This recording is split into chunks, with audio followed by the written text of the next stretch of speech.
Hello, gang. Welcome back to another YouTube video about nerdy stuff. Fun stuff, but nerdy stuff. We are back at my studio in legendary Barefoot Recording in the heart of Hollywood. That's right, we're back. I hope everybody had a good weekend. It is Monday afternoon here, as you can see on my clock. It's 12 o'clock, actually. And, I hope everyone had a good weekend. I hope everyone enjoyed the Super Bowl. I'm a big football guy. Many people know that. So Super Bowl is always sort of bittersweet because it's the last game of the year. I don't get any more football until September now, which is depressing. And to be honest with you, the game last night, I was pretty disappointed in. I thought Mahomes he wasn't on his game. Stoked for Brady, he's the GOAT. Nobody can take that away from him. But I was disappointed in the game. I still had a good time, though. Made a lot of snacks, had margaritas and tacos. It was a lot of fun. Obviously, because of the state of the world we're in, I really couldn't have my yearly Super Bowl party. That's kind of my thing. Every year I host Super Bowl. Kind of sad. But hey, it is what it is. Anyway, I hope everyone is doing well on this Monday. I also had some great sessions over the weekend, on Saturday in particular. Long day, finishing up a record that I'm in the middle of producing and that I will be mixing later this week, actually starting tomorrow. Did some great string arrangements on the songs, captured some excellent harmonies, just generally a lot of fun. So anyway, we're back on it today, and I want to dig into kick and snare dissections. That's right. I've gotten some requests about booms and blaps. The ones and the threes, the twos and the fours. Oh yeah, baby. Today, though, I am going to split it up into two different videos because I think that, I think it's a lot to take in, and I'd rather just make these more digestible. I don't know what the good length is. I'm trying to keep them maybe at a half an hour or something now. I don't know. I'm also a talker. I just spent the first 3 minutes of this video talking about the Super Bowl, so I kind of like to treat these as my sessions, though.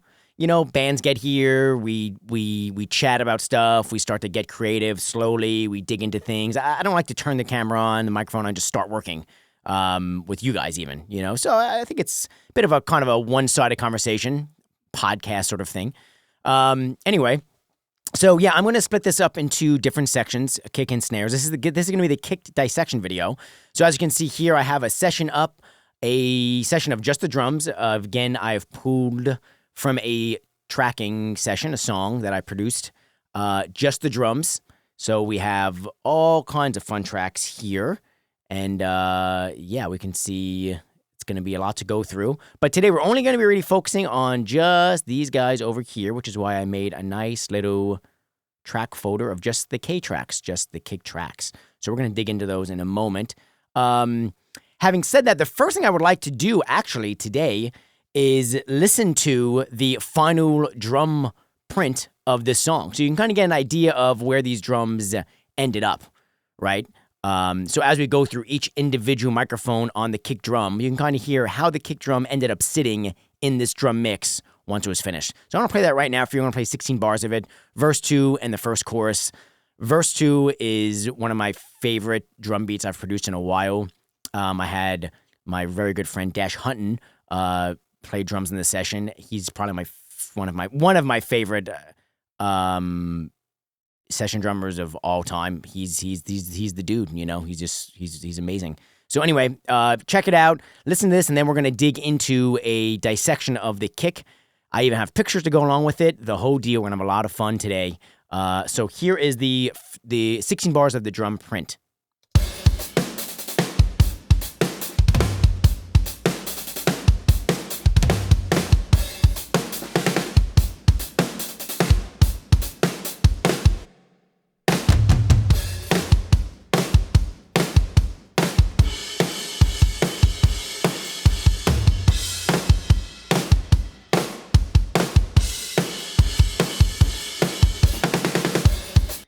Oh yeah, baby. That's just good old fashioned fun, I'd say. I gotta tell you, So yeah, that is what the final drum print ended up being, and we'll probably listen to that again later. We probably will, we probably will listen to that again later because I think it's imperative to, as we go through this process of hearing just the inside kick, just the outside kick, just the kick sub, just some of the kick samples I used, how those all played into what the drum set sounded like. Drums are such a mess. I do have my notes over here. I'm not without my notes. I doubt I will ever be without my notes. So we're going to have to get used to me just looking over here sometimes. It's on my iPad to the left. Probably can't see it on the camera. Drums are such a massive thing. And I'm going to start with kick and snare dissections. And maybe move on to other things before I come back to more drums. I don't know. I could probably spend just a dozen videos on just drums. Because it's such a massive part of getting your track to punch. And also, I feel as if drums are one of the biggest things about making a track feel modern. I feel like if you listen back to recordings from the decades prior, the low end, to me, is sort of what defines the era. So kind of think about that a little bit as we go through this video. But the drums and the bass, I feel like, are really indicative of what era you're in, right? So I think that the drum and bass recordings are really important to making your track feel modern, up-to-date, et cetera, et cetera. So that's why it's so important. So anyway, let's open up some of these tracks. I'm going to go ahead and open up our K tracks. We have some good stuff here. So right off the bat, let's look at what we have going in this session on the kick track. We have a kick in, which is a D112. I can tell you that right now. A kick out, which was a U47 on this session. We're going to double check that in my notes when we open this up. May have been an 87. I think it was a 47. And a K sub, which is a speaker that's wired backwards. An NS10 that's wired backwards, which we'll also see. Now, we also have, I know this looks like cheating, but let me explain all of these samples in here, okay? It's not really cheating when we listen back to the kick, I promise. These aren't being used as much as you think they are. First of all, we have one kick sample, which is my favorite kick sample that I've recorded. It's by my very good friend, Mark O'Connell. Shout out to Mark for watching this. What's up, buddy? I use a lot of his samples in my songs, kick, snare, tom samples. He's just a monster drummer, probably one of the best drummers I've ever recorded, produced, seen. He's just incredible, and we did some sessions many years ago, and I took samples out of his kit. So anytime you see MC, that stands for Mark O'Connell. These drums were recorded in the Barefoot B room, so I have A room samples peppered in there. Only because I love the B room, don't get me wrong, I do. The A room does sound a little bit different, and I felt as though when I was mixing this, I missed a little bit of some of the A room stuff. So I went ahead and peppered in some of the A room attack and A room beater samples that I had recorded in prior sessions, just to kind of get a little bit more of that big room feel. Even though these aren't big samples, there's just different gear in there that I had sampled through. So we'll get to all those. We're going to go through everything one by one. I promise we're going to dig deep. So let's listen to just the kick in track, first of all. I'm going to listen without any plugins, and then I'm going to turn the plugins on, and we're going to go through what each plugin is doing. We're going to listen to the same section of the song. I think that's the best way to do this. So kick in.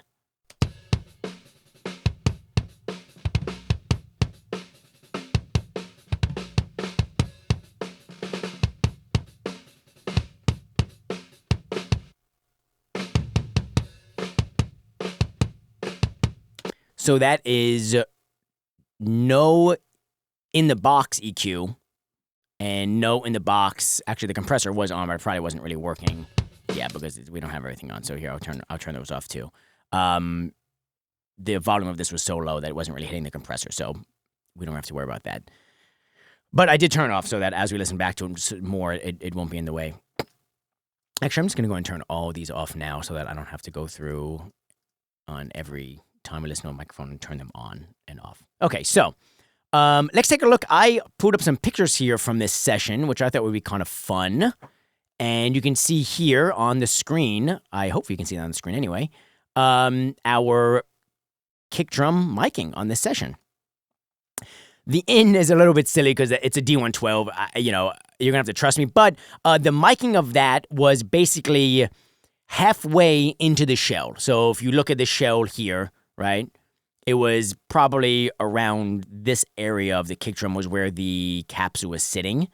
And I make sure to do this at the beginning of every session when I feel like things are getting set up. I have the drummer just simply place the beater against the head of the kick drum on his side, so I can kind of spot where the beater is really hitting, and I really make sure I angle the D112 right so it's pointing right at the beater, because that's what we really want. The D112 is the beater. You can hear this. Like, listen again.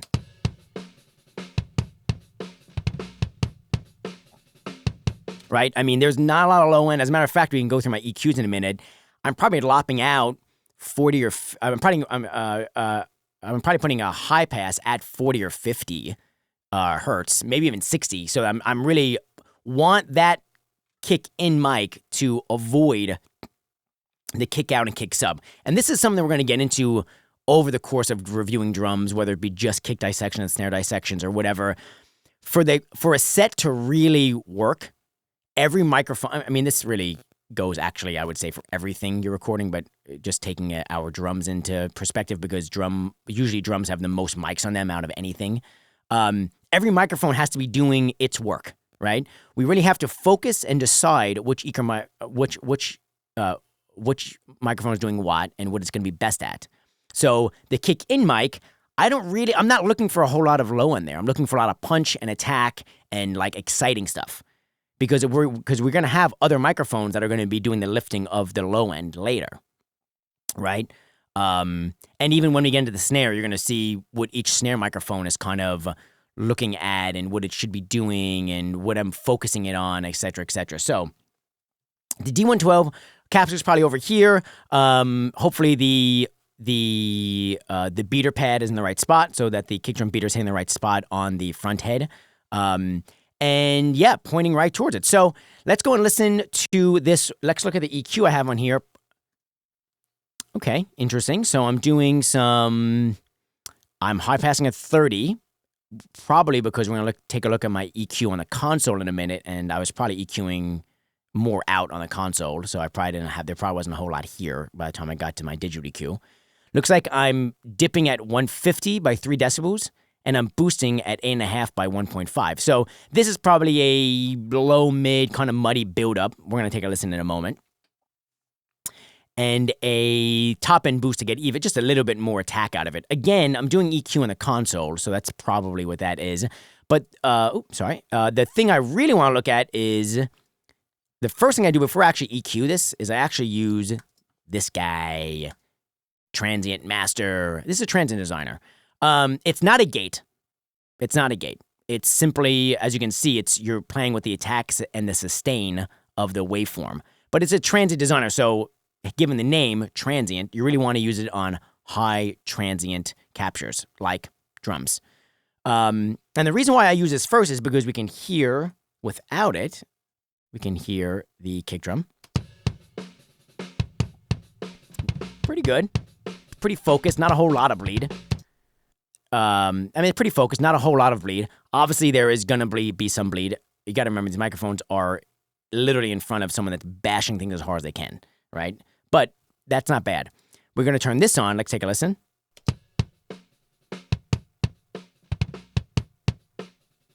I'm going to play that again, and I'm going to bypass this on and off so you can see it, and you can really hear what's happening, okay? Off.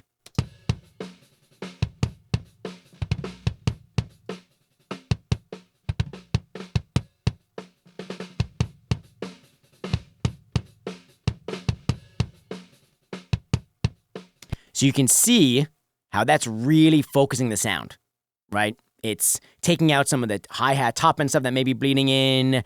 Even the snare, there's going to be a little bit of snare in there still, but it's taking out a lot of the sustainy stuff off the snare. And it's even focusing the actual hits itself, where we're not getting a whole lot of resonance inside of the kick drum. We're really focusing on, we got attack, attack, attack, right? Not the band. I do like that band, though, but I'm talking about the kick drum. Attack, attack, attack, baby. We add this in, and I'll go ahead and turn this on and off, and then solo the bands out. That's one of the things I love about this Massenburg EQ is you can actually solo the bands, so you can really hear what you're boosting or cutting. It's great. Anyway, here it is without the EQ.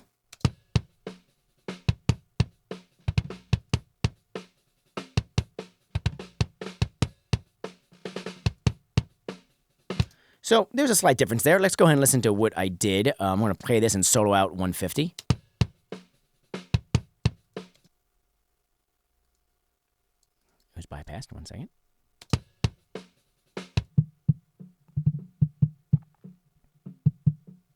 See that? So there was that kind of the ooh, ooh, ooh, ooh sound that's going on. Ooh, ooh. That was probably what I would imagine getting in the way of my kick out and kick sub mics, where that's kind of a nasty like resonance that I just don't want in there. I want to focus this again on attack. I want to focus on it being exciting and really getting the listener to hear what the kick drum pattern is, right? And so this was probably in the way. We'll hear it again. I mean, I don't even like that now listening to it. You know, it doesn't sound good. And then the attack, I am way up there, just getting every ounce of that attack that I can out of 8.5. I'm actually not boosting it a whole lot, only a dB.5, because we'll go over here to my preview. Let's see, where do I have this? These are my EQs over here. So we can see here, first of all, I used these MPDI4s, Undertone Audio MPDI4s. And you can kind of see, I use this in most of the set here. But we can see my setting here. No pad here. Looks like I have a 10 dB pad plugged in on it. Load is off. I do have the transformer on low. I love those transformers in that guy. We can see here, if we skip over here, this is the first EQ where we're kind of looking at my trim knobs more than anything else. I think this is actually okay, yeah, this is kind of more what I'm looking for, a little bit more. Okay, so it looks like I'm doing I have my insert because I have a distressor in there, and then a high pass EQ at 35. Yeah, about 35, 40, something like that. Okay, that's cool. And then I have distressors plugged into it, kick in here. I'm hitting these pretty hard, as you can see, to really get some leveling of the inside kick. Looks like I only used distressors on kick in and snare top. I had two snare top mics on this, which we'll get into in the next episode. But kick in, again, kick out and kick sub, I'm not looking at compressing those as much. I want those to kind of just billow and move a little bit more. But the kick in, I want that to be like the rock steady movement of the kick drum, right? So I'm focusing it in with the compressor as well, with the distressor in this case. Yeah, so this wasn't really as good a picture of the EQ as I would have hoped, but that's okay. What are you gonna do, Looks like, I can't really, that's in, so you can see I'm boosting a little bit of 60 in the inside kick mic, actually, just a couple of dBs. I'm boosting more top end, you can see there on these guys. So yeah, there's a little bit of information here we can look at, but these snapshots aren't as good as I was hoping, but they are the only ones from the session, so I didn't really have much of a choice. Okay, cool. So that's the kick in. We have a transient master, and an EQ, and that is after going through a UTA MPDI4 channel 1 with the transformer engaged into a UTA EQ on the console and inserting a distressor. And this is what we have.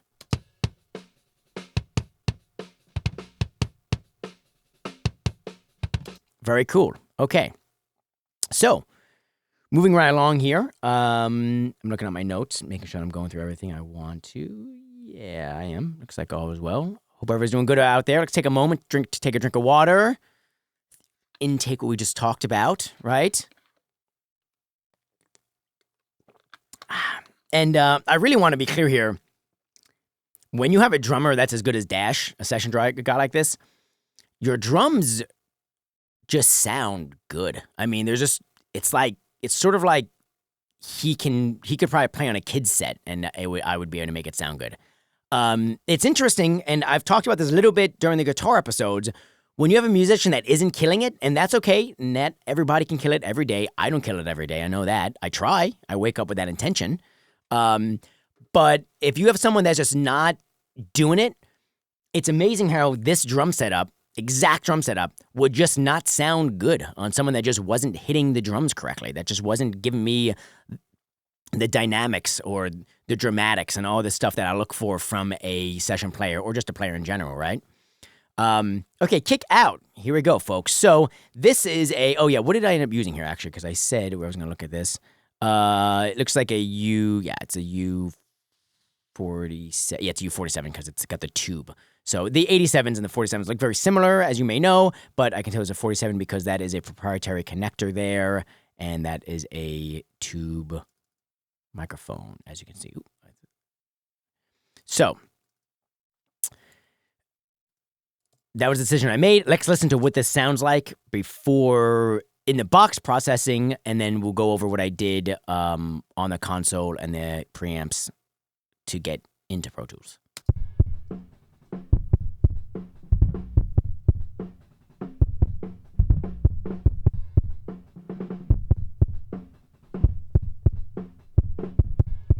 Pretty cool.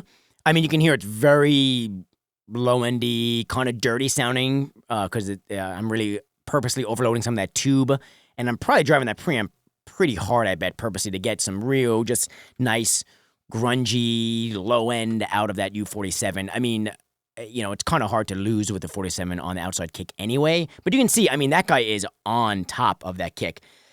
And you got to think, this guy, Dash, is slamming these drums, right? And that 47 is right on top of it. Pretty sexy stuff, I'd say. Let's take a look first at what I did on the way in. I don't really know if these are going to give us too good of a perspective, but, this is good. I got a nice guy here. Okay, so I am engaging 30 decibels of gain reduction on this guy. So that's allowing me to really hit. You can see I'm hitting that preamp hard, okay, folks? Hard. Because I'm down 10 and down 20 on this guy, okay? I have the transformer in high and the load on. So I'm letting this guy have it. I'm really pounding it. I want some serious character out of this. And that's one of the things I love about the MPDIs and the UTA stuff in general is the character it brings. But generally, I look for preamps and EQs and stuff that are going to give me character, right? I'm not into super clean, slick sounding things. I really want, if I'm going to plug into, or if I'm choosing a preamp, like an API or a UTA or a Neve, I want to hear that preamp, right? That's a decision I'm making instinctually, and that I'm making because I want to hear it. I don't want it to be a passive experience. I want that kick drum to really feel like it's going through that MPDI 4. I want to hear that UTA transformer. So I have that thing cranked. And I gotta say, I am not mad about it. EQ-wise, I have a feeling the same thing's gonna happen here. Probably not a whole lot of information that I can gather. You can see here I'm boosting 65 by 4.5 dB. So I'm going for it there, you know? Looks like I'm not using the low mid. Let's see if this doesn't give us a whole lot of anything because the flash kind of blew it out. But I can tell you right now, it looks like I have the low pass in at 4.4K. So that's where we're getting that nice deep. We're not getting a whole lot of cymbals or hat or anything in the set. I mean, it's there, but it's really focused on the low end here again. Right, so you can hear like the breakup of the MPDI. You can hear that low pass happening. You can hear the boost in the low end. I mean, these are all decisions that I think are good, and that I definitely made intentionally. Let's open up this EQ. Actually, let's open the Transient Master first because I like this guy. Now, this is a great example of I love outboard gear. As again, we can tell, I'm an outboard gear guy. I love it, right? But plugins are important. And this is a great example of when I really want to use, or I prefer the plugin over the hardware. I've had transient designers in the past. They're great, but I kind of want transient designers on every direct microphone. Kick in, kick out, kick sub. I want them on some of the samples. I want them on the snares. I want them on the toms. And I would have 12 transient designers out here. Not only would that be massively expensive for just transient designing, but it would also take up a lot of space and take up a lot of electricity and heat. So this is a great example of when, in this case, dude, give me that plugin for sure. So I can have, 80 of these things if I want. And the DSP in these guys are so low, they take up next to no audio engine at all. So you can just stack these things heavy, and it's great. So next here, again, I'm going to bypass it as we're listening. So first listening bypassed.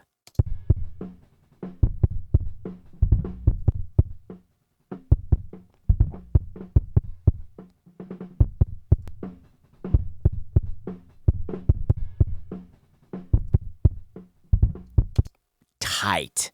This is a good example of when you should be listening in headphones, by the way, or monitors or something, because there's a big difference there. Your laptop speakers or iPhone speakers are probably not going to give you just how big of a difference that is. I mean, when we're talking about focusing, that is like creme de la crop, folks. That is focusing, okay? The sound. We're taking out a lot of that resonance that we may not want. We're taking out a lot of the bleed that's coming in. Because remember, that microphone, I mean, that thing is sitting outside the mic. I mean, you know, right above this guy are cymbals and snares over here and hi-hat over here. I mean, toms right above it. I mean, and this microphone isn't a low-fi microphone. It is a high-fidelity microphone. I mean, that is picking up everything. But I've been able to, between EQing and transdesigning, focus it really well. So we're really only getting the low-endy, sort of puffy, attacky stuff that we want. And we're not getting a lot of resonance from the head, which is really important. We're not getting a whole lot of the ooh stuff. That must just be a great sound. If you're wearing headphones, I'm sorry. Ooh. That can't be, nobody wants to hear that. I don't want to hear it in a kick drum, and I surely don't want to hear myself doing it. Let's look at the EQ. Okay, interesting. Cool. Let's take I actually didn't look at these EQs and stuff before I started this video, because I kind of want to just like, I didn't want to surprise myself or something, but I just wanted to kind of go through it with you guys and kind of just explore what I did, right? Now, this guy, we're high passing at 30. We did that on this guy as well, but also remember on the EQ, I was actually boosting the low end. So as opposed to the kick in, we're really focusing this on low end information, or even, I would call it even low end attack, because the sub mic that we're going to get to in a few minutes here, now that's like low end, you know, that's like rumble your chest sort of stuff. This is more like low endy attack. It's sort of peppering into that kick drum in the D112, right? Let's take a listen with this EQ and without. So without first.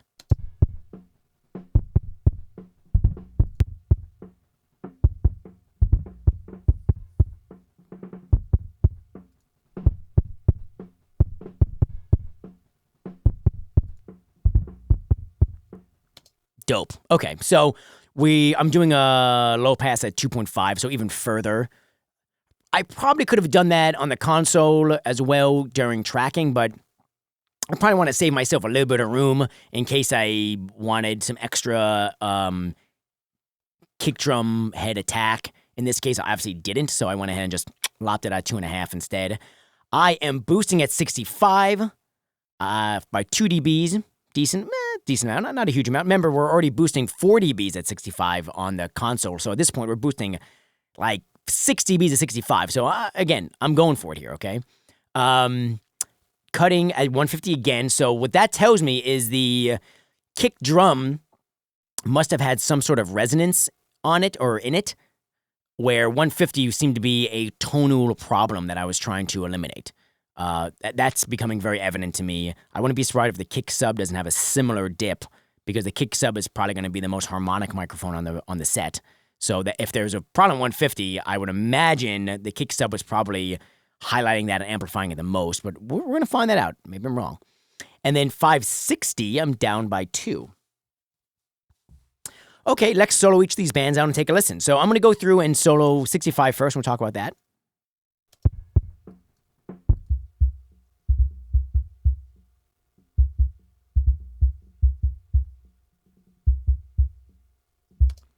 I mean, straight up subby stuff, you know, kick drum, as much thumpy stuff as that's got in it. I'm boosting a couple of dBs on it, right? 150, again, down by 3. Gonna assume we have a tonal issue here. Let's listen.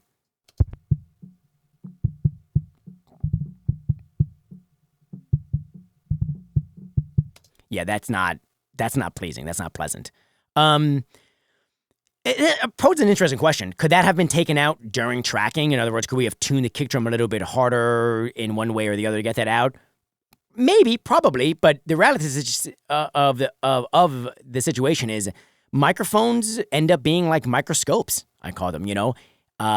They're going to really amplify any tiny issue that may be on for that matter, a drum set, a bass cabinet, a vocal, a guitar, whatever. So cutting 150 at 3 dBs across the board, I mean, probably it sounded really good in the room. And my general theorem is if the drums sound good in the room, then they probably, and you have the right microphone setups, they're probably going to sound good through the microphones as well. I don't think without this, I mean, let's just listen.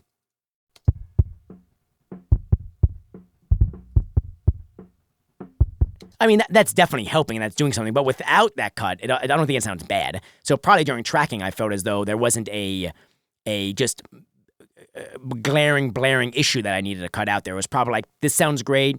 Any little issue I'll take care of in mixing, which is exactly what I did here. And then 560, only 2 dBs. Let's listen to this. I'm curious about this move.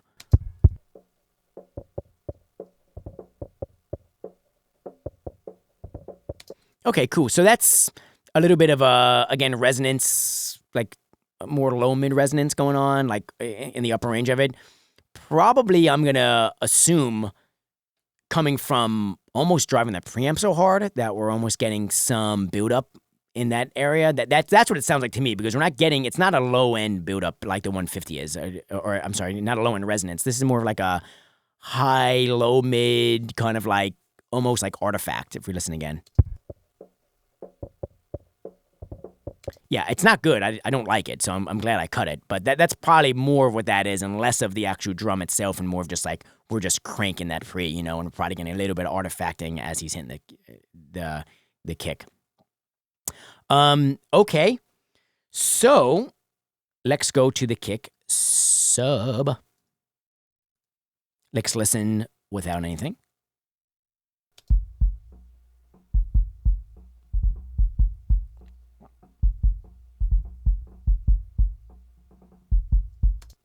That is sick. I mean, I'm not gonna lie. That's some fun stuff. I mean, I love kick sub mics. I've become quite fond of them over the last 4 or 5 years. I mean, I didn't always use them, to be honest with you. Actually, some of my favorite drum recordings I've done don't have them on there.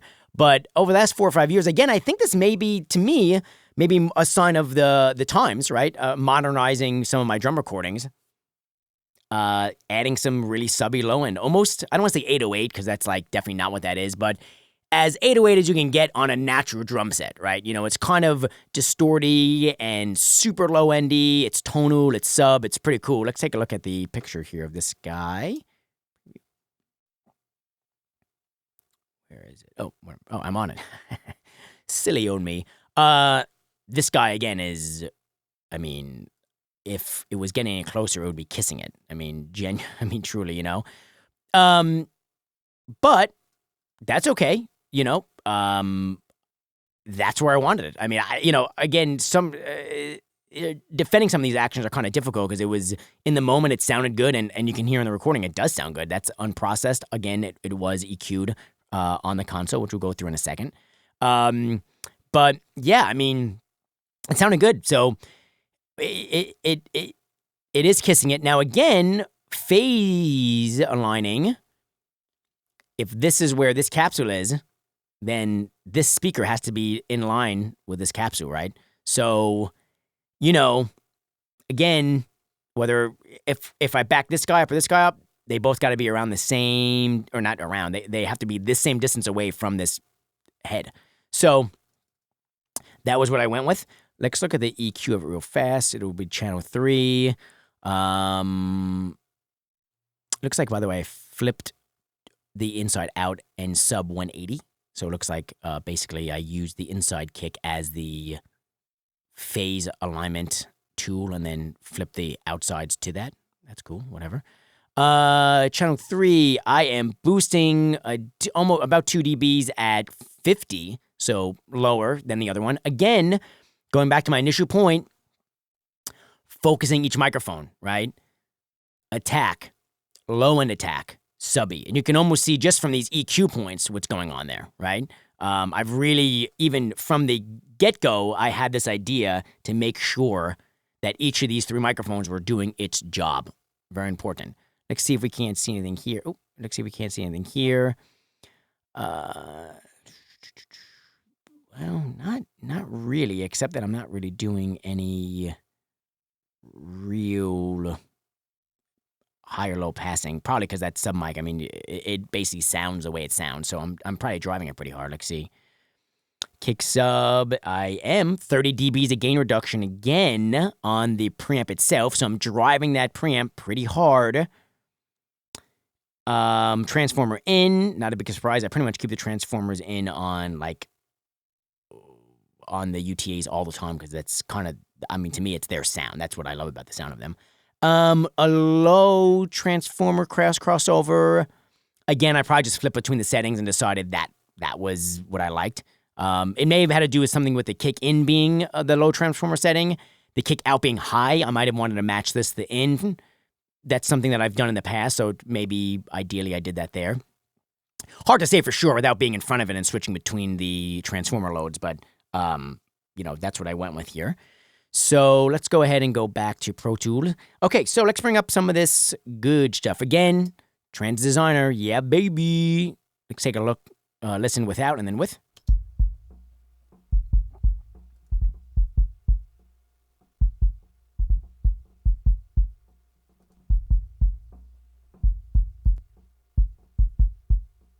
So that's literally cutting out anything that's in between. There was even the little bit of snare that was in there is gone now.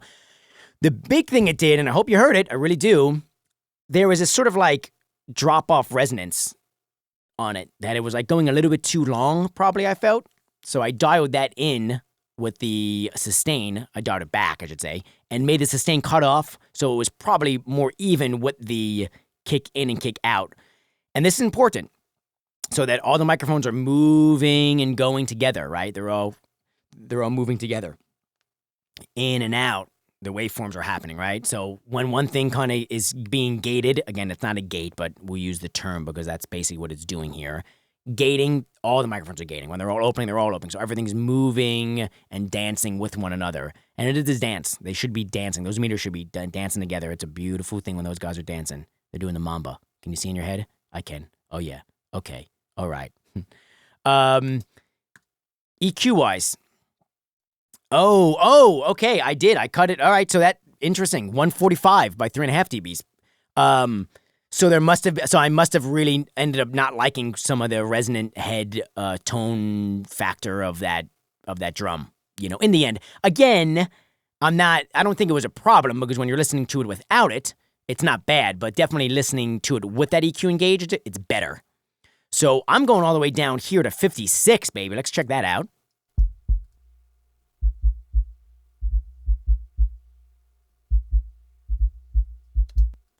That's subby. Maybe in post I'll make it like low. Probably not though, because it's like, Anyway, 145. Let's take a listen.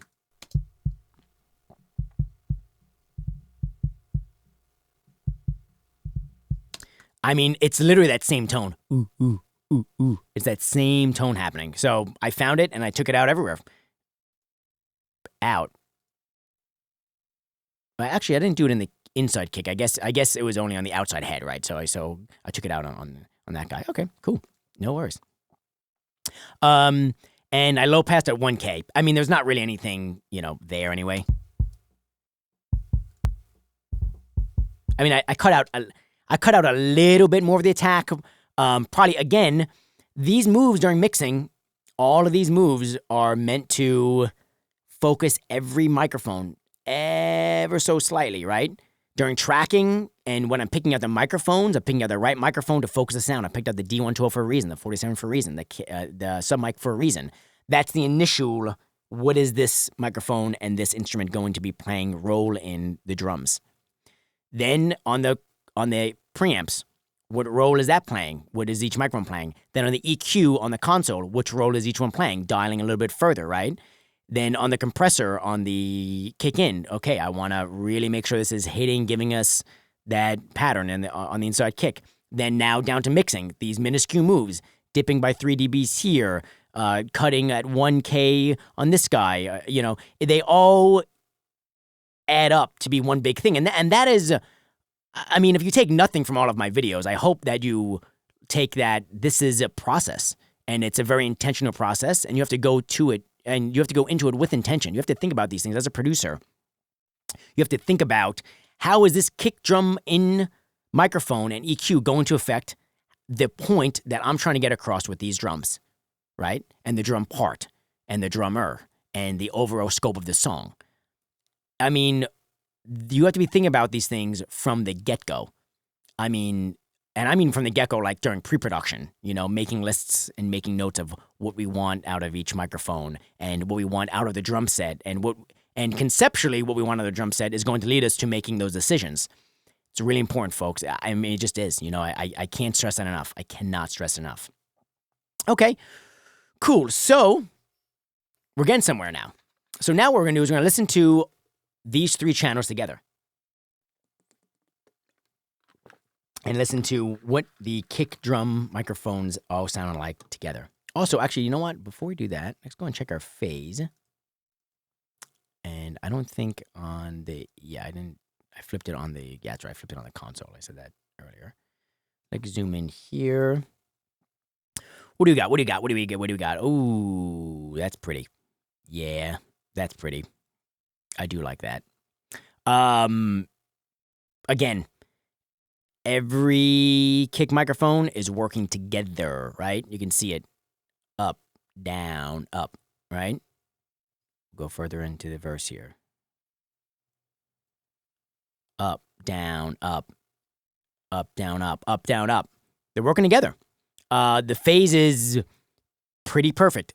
Again, none of this is to toot my own horn. It is only to give you an example of how, when you take the time to move those microphones around, when you take the time to get them exactly in phase, when you take the time to EQ them correctly and get them all in phase, how much easier the job gets, how much better your recordings sound, how much more exciting things get. So let's listen. Here we go.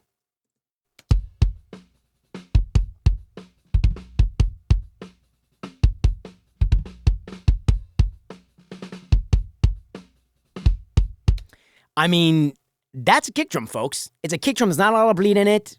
Transient masters are doing some good work. The EQs are doing some good work. You notice, too, and we're going to get into this in a few minutes here, you can notice I'm not compressing each of these channels. Now, I was compressing the inside kick to tape. Okay, I'll give you that, sure. But post, in the mix, I'm not compressing these kick drums. I'm going to compress them all together later. I can tell you that. But I'm not doing it right now. Why?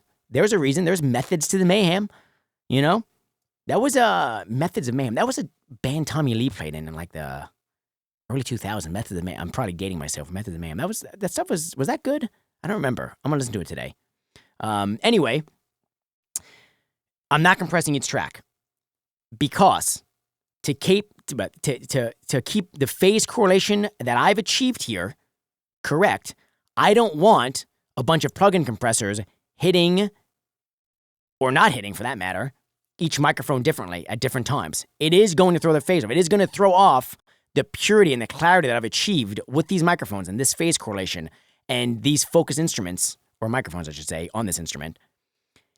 If I use an R compressor and it's hitting slightly different on the kicks in or the kick out at different times, it gets just a bit blurrier. And if you learn one thing, if it's just a bit blurry now, by the time we mix the song and we've sent it out over the next 10 hours, we've mixed the song, if we start with something just a bit blurrier, that's going to be amplified, and amplified is going to get blurrier and blurrier and blurrier, and that is what we do not want. We don't want that. So that's why we're not compressing on each channel. And also, we have a great drummer, too, who I've worked and gotten the performance out of, right? And I mean, to be honest with you, I'm not for, if you have a Moten mic set up like this on a drum where things have to be moving together, I'm not really for compressing each channel. I think they need to get compressed, and they're going to. They're going to get compressed on the kick track. Then they're going to get compressed on the kick buses. and then that bus is going to be sent out to outboard gear, right? So it's going to get there. It's going to get compressed. But having said that, not right now. Okay. So you can see, by the way, you can also see why when I say a mix takes me 12 to 15 hours, I said I was going to keep this video to like a half an hour. I have a feeling we are already over that, and I haven't gotten into my samples and routing yet. So I apologize for the long video. I don't apologize for it. I mean, this is stuff. This is good. This is the work it takes to do this. It's rock and roll. This is not easy. It's fun. I mean, I think it's a freaking blast. I wouldn't want to be doing anything else. But it's not easy. It takes this work and this attention to detail. When I'm mixing a track, I'm spending an hour on a kick drum before I move to the snare. That's what I'm doing, and then I'm spending an hour on the overheads and the tom correlations and bus compression, another hour. I'll spend 4 hours on the drum mix before I even put up any fader of a bass or guitars or vocal or anything like that. I'll spend 4 or 5 hours on drums, and then on the bass, I'll spend 2 hours on the bass microphone, So like I said, when I say it takes me 12 to 15 hours to mix a song, it's like you can kind of see why. And I think it's this attention to detail that I hope gets the end product that, I'm proud of and that the artist and label likes. My 2 cents. Okay, so now we're going to go into something quite interesting. We're going to go into some sample production, which I think is a completely different mindset. Again, some people call this cheating.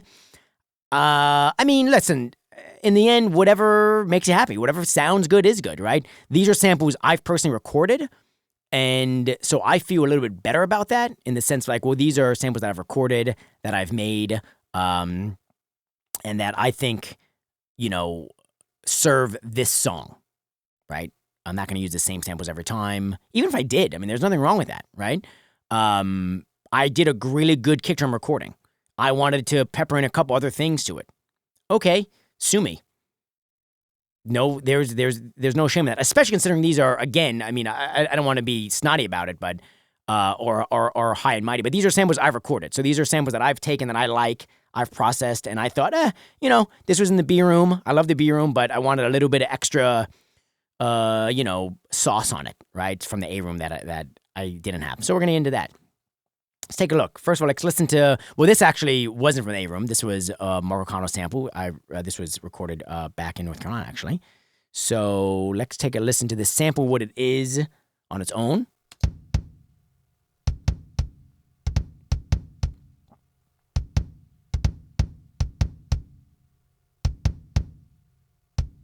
You can see I've a really big thing, if I'm going to do sample production, I don't have the MIDI in here. I should have actually gotten the MIDI in here, but you know what? Maybe I will.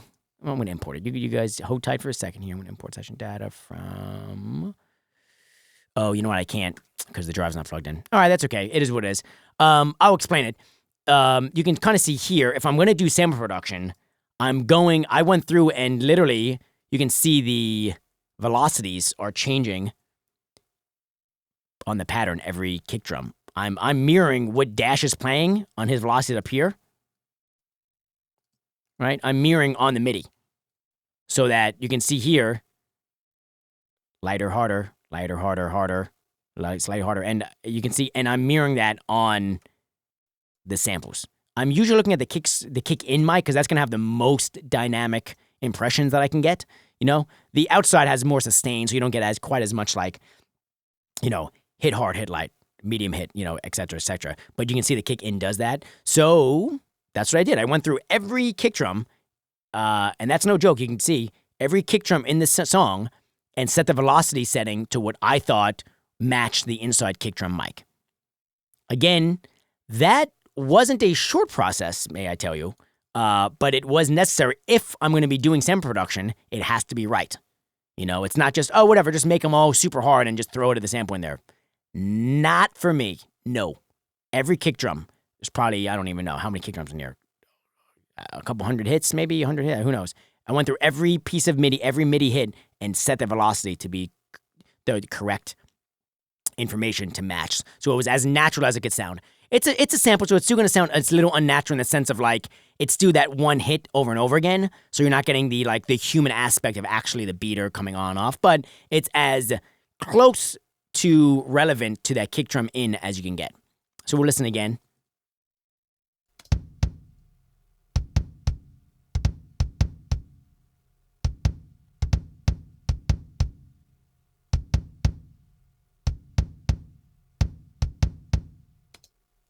Tight. Cool. So that's just a sample. Let's go on and turn on the transient master. Again, I don't have 18 of them because that would be kind of a waste. So I have the plugin, and I think it's great. This is actually the Native Instruments one, which I like quite a bit. But there's also, I mean, there's a lot of them out there. They all do the same thing. I mean, they shouldn't be adding any color to the sound. I'll tell you that. The Transit Designer on the outboard gear doesn't either, which is one of the reasons why the plugin kind of doesn't really matter to me, whether it's plugin or outboard. Like a Transient Designer should not be adding any color to the sound. So like I'm not patching in a Transit Designer to get like vibe. It's simply a tool that I'm taking out of the toolbox. So again, no color. So this is the sample with the Transient Master. We'll kind of turn on off first.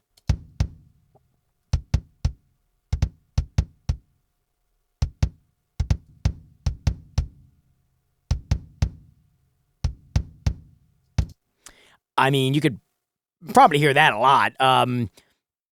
That's a kick drum sample, you know, so it's been probably at some point in the past EQ'd and compressed. So we are getting a lot of like roomy, fun stuff.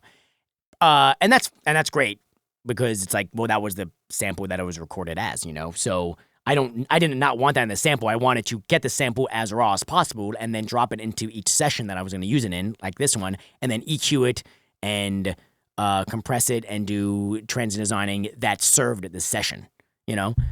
So yeah, that should be making a big difference because we're dealing with a completely raw sub-mixed kick drum. Matter of fact, that kick drum probably had a kick in, kick out, maybe a kick sub on it. And those are being subbed down probably without like these plugins at that time, right? None of these were probably on this sample. It was probably just what was recorded. Now let's look at this. Oh, that's funny. 160. I had a dip around 160 in this. Interesting. So let's listen to 160.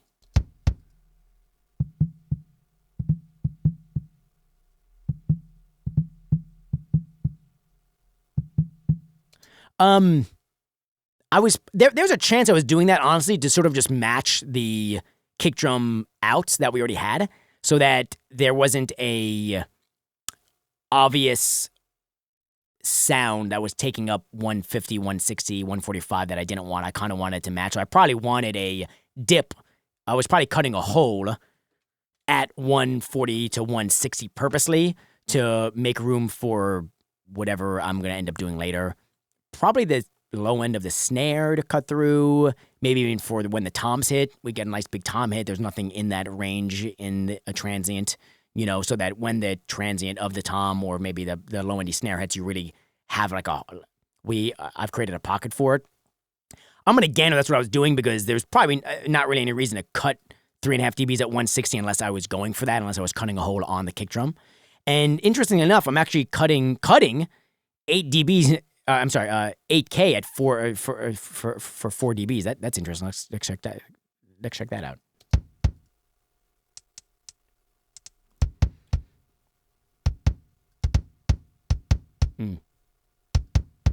So I was just dulling it out. Probably again, if I'm going to use samples, I wanted to inform the track and I wanted to serve the song.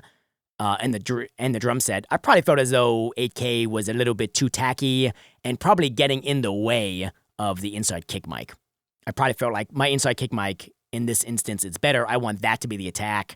I don't want this to be getting in the way of it, so I have a nice wide scoop at 8K by down 4 dBs. There's still enough attack here. There's no shortage of it, but I probably didn't want it to get in the way of my inside kick. Again, focusing. Even though these aren't recorded material of the session, I want to focus what it's doing in the session, okay? K-Room Attack. This is probably just a microphone in from the A-Room that I really liked a lot that I threw in. It's probably just like a super beater sample. So let me take a listen. Actually, I mean, I know it is. I've used this sample before. It is. I couldn't tell you which kick drum, but something I recorded in the A-Room that the attack was just really punchy. Probably threw one of the pre's in there, probably threw a distressor, one of those magic, like, oh my God, I love this inside kick drum mic, I gotta take it as a sample. We've all been there, you know? We've all been excited about a sound like that. So this is what this sounds like without anything.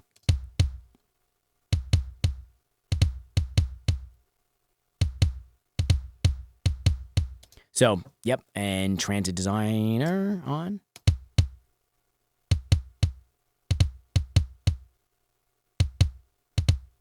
So that, I mean, that's tacky, like really tacky. In a cool way, like probably in a way that, I mean, I'm not using a whole lot of it. It's down 9. I mean, I know this is down 9 as well, but that sound source is much louder. So, you know, this is probably, I mean, I would say probably a solid 6 dBs lower than the inside kick, if I had to gander.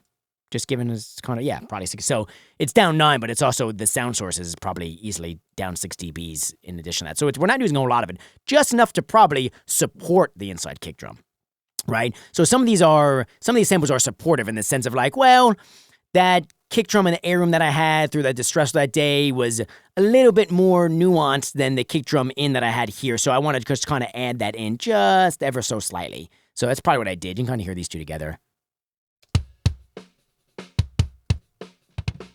Yeah, I'm just adding. It's literally just supporting. I mean, it's exciting. It's fun. So that's why it's there. And on the EQ, okay, so this definitely confirms what I was just saying earlier. I'm cutting at 160 here. Let me hear what's here.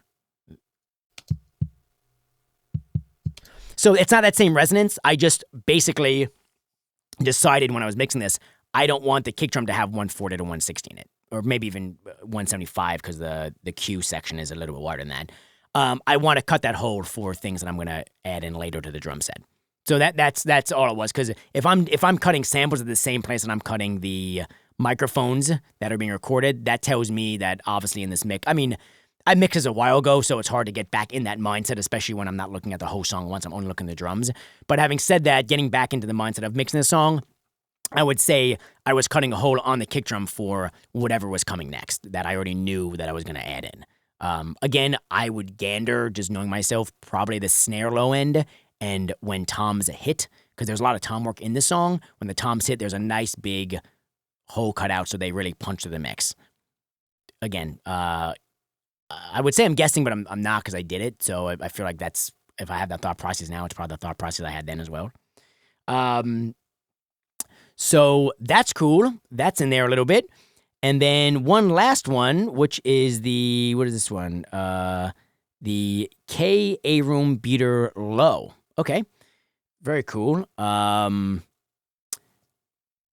Let's take a listen.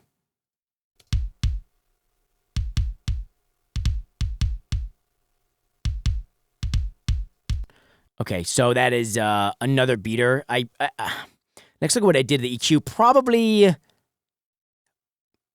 if I had again, probably more supportive of the kick out. Maybe adding a little bit of attack to the kick out. Transient Designer on and off. This is off. Oh, sorry, this is off. This is on.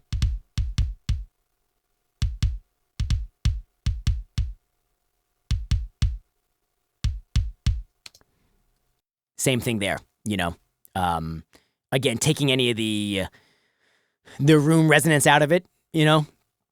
Probably because, again, I'm looking for it to be supportive of the kick out that I have, kick in, kick out that I have. So getting out some of that, any of the room tone that I don't want that was recorded, again, sub down at the time of making that sample. And then EQ-wise, let's see what I did here.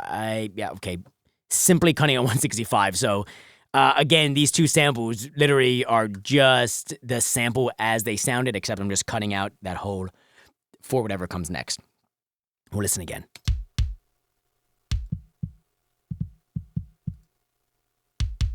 So it's focused, quite focused, actually.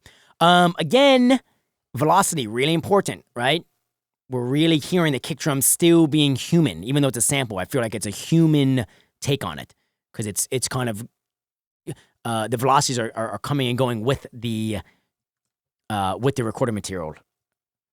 Let's take a look. I'm sure I align these phases. So let's pump up, yeah. So we can kind of see here.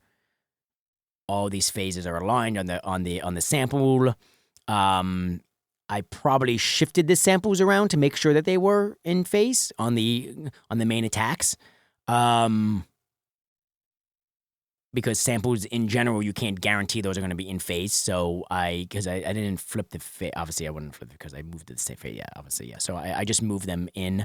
They may have been in to begin with. I don't know, but in general, we can just count on. You should, if you're going to throw samples in, make sure they are phase sample accurate, folks. Okay.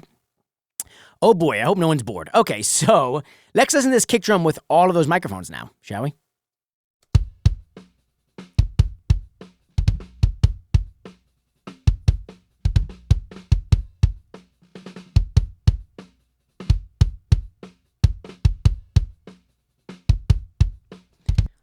Yo, that bangs. That's tight. I do like that. I do. I like that. I do like that. Okay, so now let's take a look at the bus. So now routing again. Let's go routing. All of these microphones are being sent to a kick bus. That kick bus is being sent out to a drum bus, which originally actually was going out to outboard gear. Again, drums are so big, I could spend 6 episodes going over this, and maybe I will. I mean, I guess there's nothing wrong with that per se, but that was going out to a analog print of a drum bus, an analog print of a drum crush, and an analog print of a drum Fairchild, or in this case, unfairchild.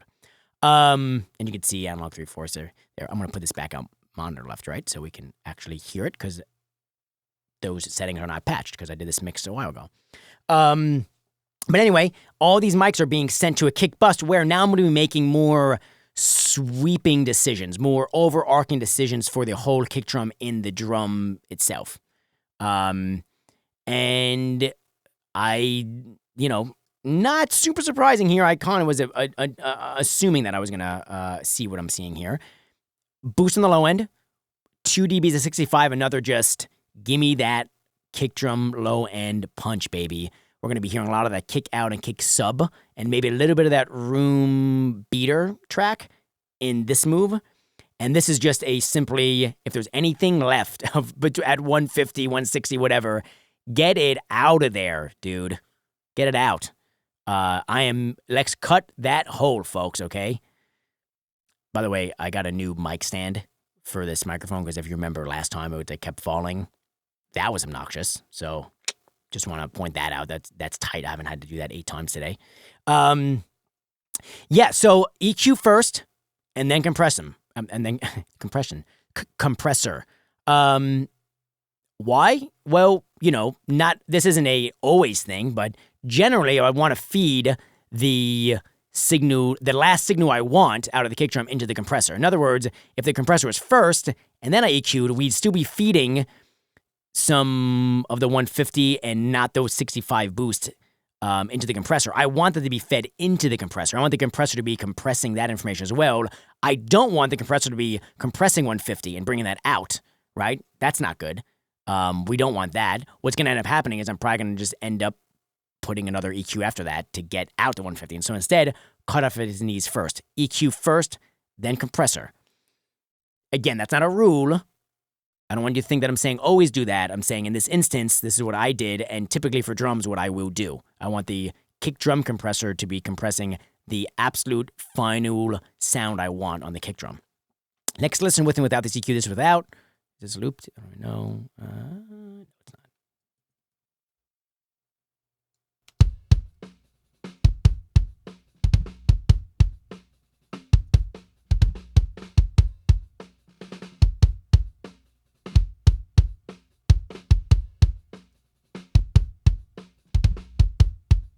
See, you can, okay, I hope you have headphones on or your monitors or something tight.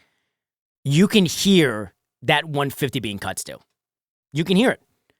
You can absolutely hear that carve. And that's just a great way to show you. I have been cutting 150, 145 to 170 for since the console. Kind of. Well, a little bit. Yeah, I cut a little bit of it on console. But in the box, cutting that out. And there's still, when I dip at a 3 dBs on the bus, when I'm summing all the microphones down, I'm still getting an obvious cut at 150. It's obviously falling out. That was like the last move to carve that hold. Do you see how important this is? I mean, this probably took me probably an hour, slowly making these moves, right? EQing as we go, staged EQing, right? Until finally we make one last decision here and cut 150 out. This is really important to recognize that, guys. Really, really important. And then the boost is 65 as well. So let's listen to these bands soloed.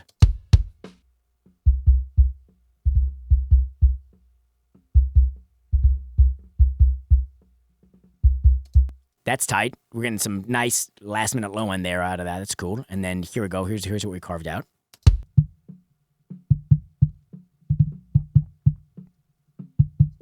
See how that's amplified? All those microphones summed together, even with their individual EQs, it's still amplifying that frequency that I want carved out. Really important stuff. Can't stress enough. Let's turn this compressor on. So this is the first compressor the kick drum is hitting now. Again, the kick in during tracking was hitting a distressor to get that attack to be really nuanced. But this is the first compressor in the box.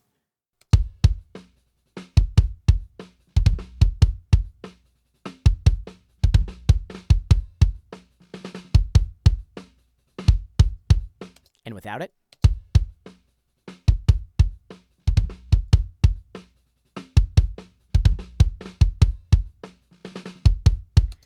that's pretty tight. I mean, the low end comes out more. The hole that I cut, that I carved out at 150, 160 is way more prevalent now. With the compressor, you can really hear that that's not in there at all. We're just like dipping that out. The low end's there. We got the attack going. And, I'm dipping, like 3 dBs of gain reduction, and then I'm making it up on the arc compressor.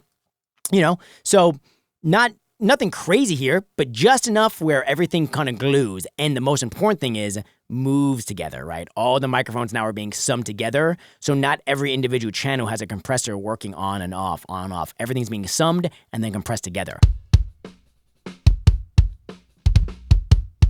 That's tight. I love it. I do. I freaking love it. I think let's just listen to the overall drum mix again. Let me actually get that up. I'm going to have to kind of go down here, unsolo these guys, mute out all the drum tracks.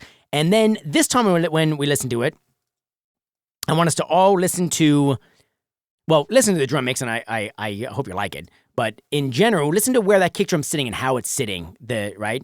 Now that we went through everything, every microphone, every EQ move, every little, with the compression, everything we did, and see how that's sitting in the mix. Now, again, this is going through an SSLG. The drum bus is going through an SSLG bus, or a G comp. Sorry. The crush is going through an APR 2500, and the Fairchild is going through an unfairchild. I'm gonna go and actually play a little bit extra of this. That's 16 bars that we were dealing with prior, and just listen to this, and focus on the kick drum. Listen to what the kick drum, how it's sitting in the mix, even with all the other mics in that we haven't looked at. There's tons of tracks here, guys. We haven't gone through them, but that's not what this episode's about. This episode is simply a kick dissection video, So let's take a listen.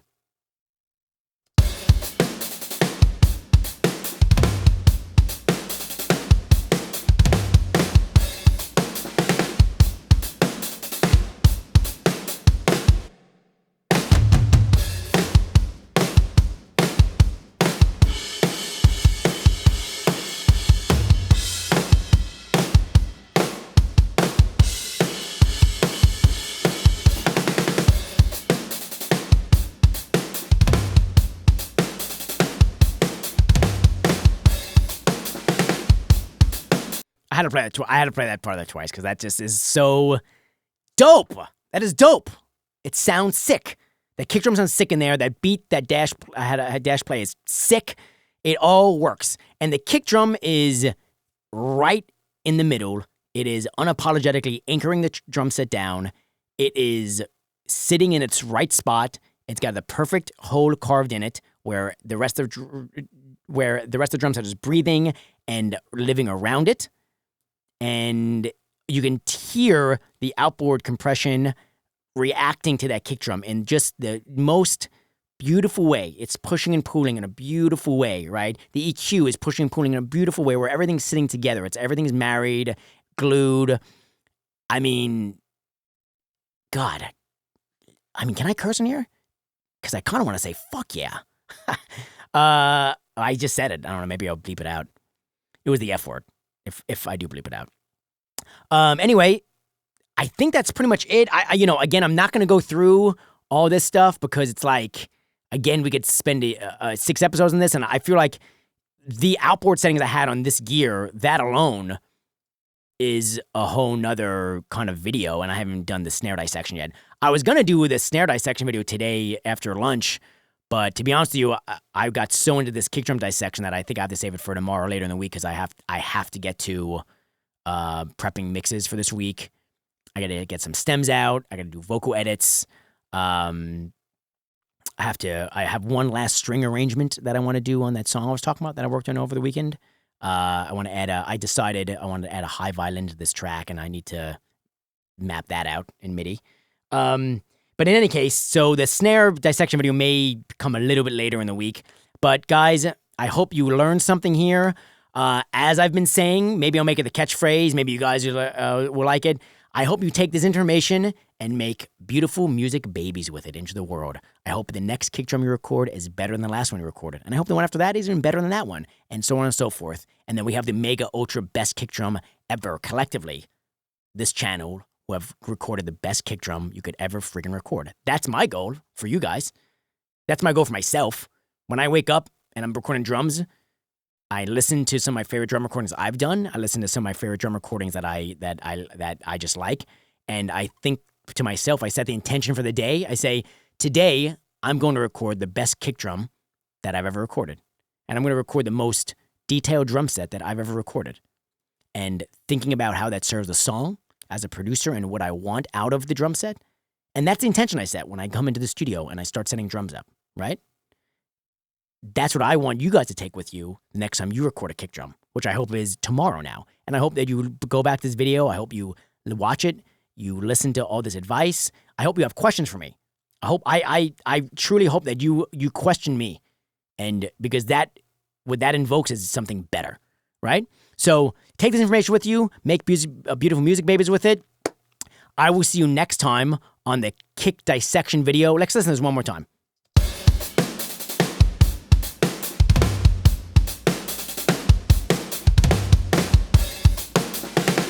Yeah, baby. Okay.